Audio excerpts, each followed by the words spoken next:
안녕하세요, 부자아빠입니다. 오늘 영상은 보너스로 준비한 영상인데요. 대선 전 비트코인 가격이 꽤 눌려 걱정하시는 분들을 위해 준비했는데요. 미국 대선과 함께 큰 이슈가 되었던 이란, 이스라엘 전쟁에 대해서도 간략하게 정리하고 해리스가 당선되었을 경우에 대한 이야기도 담았습니다. 그럼 시작합니다.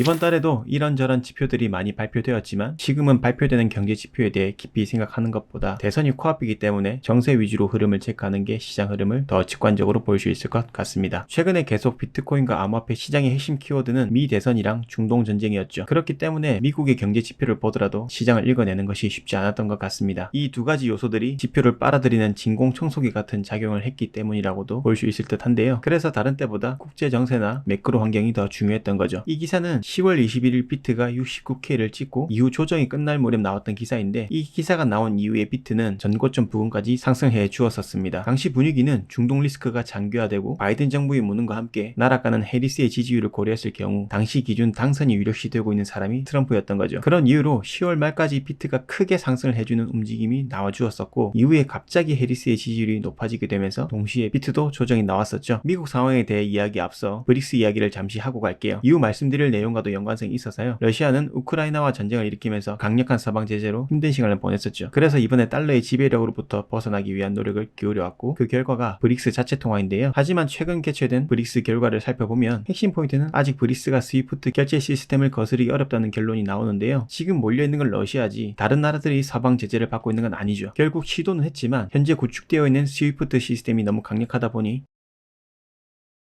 일본을 제치고 3위로 올라선 인도도 서방 경제의 핵심 질서인 결제 시스템을 달리하는 것이 득보다 실이 더 큰 것으로 판단했다고 합니다. 왜냐하면 전 세계 약 230개 나라 중 200개국 1만 1000개의 기업이 연결되어 있는 스위프트 결제 시스템을 대체하기란 현재로선 가능하지 않기 때문이죠. 스위프트에 대해 잘 모르시는 분들을 위해 간단히 설명드리자면, 은행 간 국제 송금을 쉽게 주고받도록 돕는 시스템 정도로 이해하시면 됩니다. 현재 전 세계 국제무역은 스위프트에 대한 의존도가 굉장히 높고, 특히 스위프트에서 가장 중요한 기축통화가 달러이기 때문에 스위프트를 대체하기 위해서는 시스템도 문제이지만 달러를 대체할 만한 기축통화가 필요하기 때문이죠. 하지만 이번에 러시아가 시도만 해보고 결과를 만들지는 못했습니다. 결국 이 사건을 통해서 미국 입장에서는 달러 패권 기축국으로서의 수명이 늘어나게 된 거겠죠. 그러면 발권력이 유지가 되고 트럼프는 공약으로 걸었던 부자 감세 정책의 공백을 높은 무역 관세와 국제 발권을 통해서 정부 재정 지출을 유지하려고 할 수 있습니다. 그러면 물가 상승 압력을 받을 수 있고 미국채 수익률은 올라가겠지만 오히려 달러 가치는 하락하겠죠. 그렇게 되면 대체 자산의 가치가 높아지는 상황이 오는데, 비트코인이 상승을 하고 골드가 사상 최고가를 찍고 있는 건 이와 같은 이유로 시장이 먼저 선반영되었을 수 있는 거죠. 국채금리가 상승했던 시점을 보면 트럼프 당선 가능성이 크게 상승하면서부터였고, 살짝 눌렸던 비트와 골드도 비슷한 시기에 상승을 해주었습니다. 이 두 지점을 보시면 출발한 시기가 비슷하다는 걸 알 수 있죠. 이런 현상은 아이러니하게도 달러를 믿고서 밀어붙이는 트럼프의 정책이 달러 약세라는 모순적인 결과를 만들어낼 것이란 예상이 시장에 선반영 중이고, 이러한 상황들을 종합했을 경우 국제 정세에 따른 변동은 있겠지만 현재 브릭스 내부 흘러가는 상황과 함께 트럼프 당선 시 기본적으로 수혜를 볼 자산군이 비트코인인 것을 유추해 볼 수 있겠네요. 그리고 미 대선과 중동 리스크는 연관성이 큰 만큼 한번 정리해 볼 필요가 있겠죠. 중동 리스크 정리하기 전 한 가지만 요청드릴게요. 제가 구독자 6,000명을 바라보고 있는데요. 미 대선 결과가 나오기 전 6,000명 돌파할 수 있게 구독 한번 눌러주시면 감사하겠습니다. 현재 이란은 이러지도 저러지도 못하는 외통수에 걸린 상황이라고 볼 수 있을 것 같은데요. 월스트리트 저널 기사 내용에 따르면 대선 전에는 잠시 소강 상태로 가만히 있겠다고 합니다. 재보복을 하지 않을 경우는 시아파 내 혁명 수출에 대한 지지와 민심을 잃을 확률이 높고, 그렇게 되면 권위가 땅에 떨어질 수 있어요. 반면에 재보복을 할 경우는 트럼프가 당선되었을 때를 선정해서 생각해 봐야 하는데, 이스라엘은 미국과 밀접한 관련이 있기 때문에 이란 핵시설에 대한 보복을 추진할 확률이 높을 수 있겠죠. 트럼프는 10월 6일 펜실베니아주에서 선거 유세를 하고 있을 때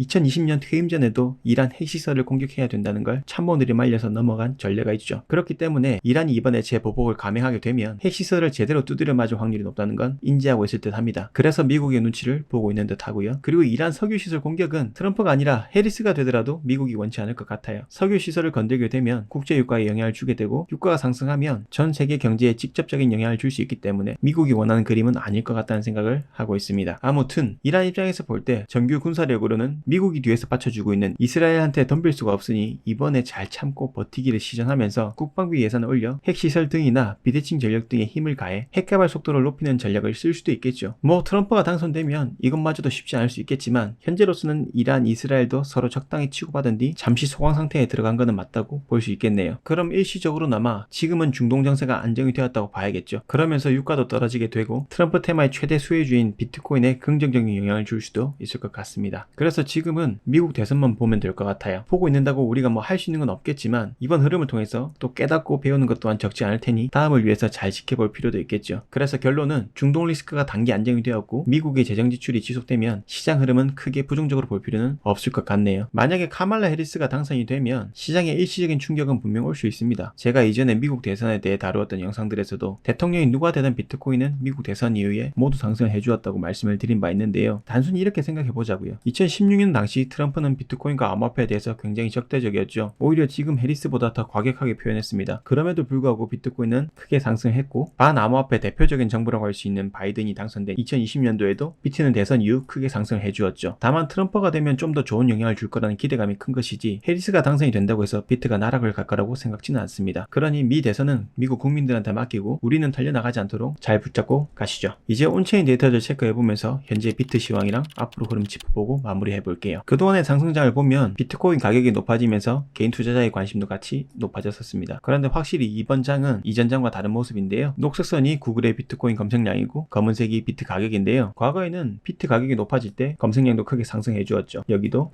그리고 가격이 내리면 관심도도 계속 줄어들었습니다. 그런데 이번 장은 3월 최고점을 찍었을 때 관심도도 최고에 달았었고 이후 비트가 횡보를 해주면서 비트코인에 대한 관심도는 바닥을 찍었죠. 아무래도 알트코인이 살아나지 못하고 있는 것도 한몫하고 있는 것 같은데요. 여기도 보시면 아시겠지만 사람들이 이미 관심을 많이 보이고 있을 때는 비트가 고점인 경우가 많았습니다. 그렇기 때문에 지금 미리 시장에 들어와 있는 사람들은 성관을 가지고 앞서 나가고 있다고도 볼 수 있고 비트가 신고점을 갱신하고 알트들이 수백 %씩 상승할 때 들어오는 투자자들한테 우리 물량을 넘겨주면 될 것 같네요. 보신 차트는 비트코인 롱숏 비율과 가격을 나타내는 차트입니다. 간단히 말해 투자자들이 상승이나 하락에 얼마나 베팅하고 있는지를 보여주는 차트인데요. 이때 비트가 고점을 찍고 하락하는 동안에 오히려 비트가 상승하는 데 베팅하는 투자자들이 증가하고 있다는 의미로도 해석해 볼 수 있어요. 노란 점선과 초록 점선을 보시면 롱숏 비율의 이동 평균선인데 이평선 역시도 크게 증가를 해주고 있죠. 미 대선 관련해서 일시적으로 변동성이 커져 하락할 수도 있겠지만 많은 투자자들이 비트의 장기적인 상승 가능성에 대해 여전히 긍정적인 입장을 가지고 있다고 해석할 수 있어요. 비트코인의 순 테이크 볼륨을 모든 거래소에서 분석한 자료입니다. 녹색 영역은 순매수량 우세, 즉 강세 심리죠. 빨간색 영역은 순매도량 우세, 즉 약세 심리가 우세하다고 볼 수 있겠죠. 가운데 베이스라인 기준으로 위로 올라가면 매수 심리가 강해지면서 녹색 선으로 바뀌고 내려가면 매도 심리가 강해지면서 빨간 선으로 바뀝니다. 비트가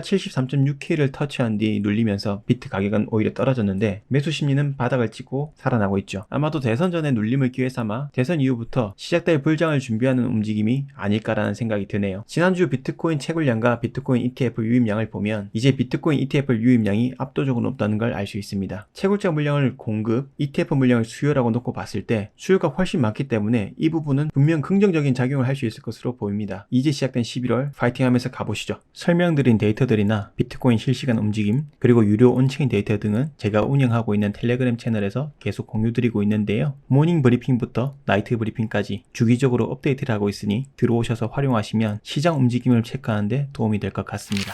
요약하겠습니다. 중동 리스크도 단기적이지만 소강 상태에 들어갔고 미국의 재정 지출은 불가피한 상황이니 시장을 부정적인 이유로 바라볼 이유가 현재는 없을 것 같네요. 브릭스가 자체 통화를 만들어서 달러 패권에 도전하려고 하지만 오히려 미국이 기축 통화국으로서의 지위를 더 확고히 하는 것에 그치고 말았네요. 아직은 시기상조인 듯 합니다. 트럼프가 당선되느냐 해리스가 당선되느냐가 단기적인 흐름에 큰 영향을 줄 수 있을 수는 있으나 역사적으로 비트코인은 미 대선 이후에 큰 상승이 왔었습니다. 구글 트렌드로 보는 비트코인에 대한 관심도는 아직 바닥입니다. 하지만 기존 투자자들의 상승에 대한 베팅은 증가하고 있고 전체 거래소의 매수 심리는 살아나고 있습니다. 채굴자 물량은 감소하고 ETF 유입량은 압도적인 증가로 수요가 계속 증가하고 있는 만큼 비트는 계속해서 우상향해 나갈 수 있는 그림은 충분히 그려지고 있다고 생각합니다. 현재의 장세는 투자자들의 많은 인내를 요구하는 것 같은데요. 전설적인 투자가 피터 린치도 시장에서 가장 큰 돈은 인내심을 가지고 기다림으로써 벌 수 있다 라고 했습니다. 이 인내의 시간을 잘 이겨내서 큰돈 버시는 구독자님들 되시기 바랍니다. 구독, 좋아요 한 번씩 부탁드립니다. 감사합니다.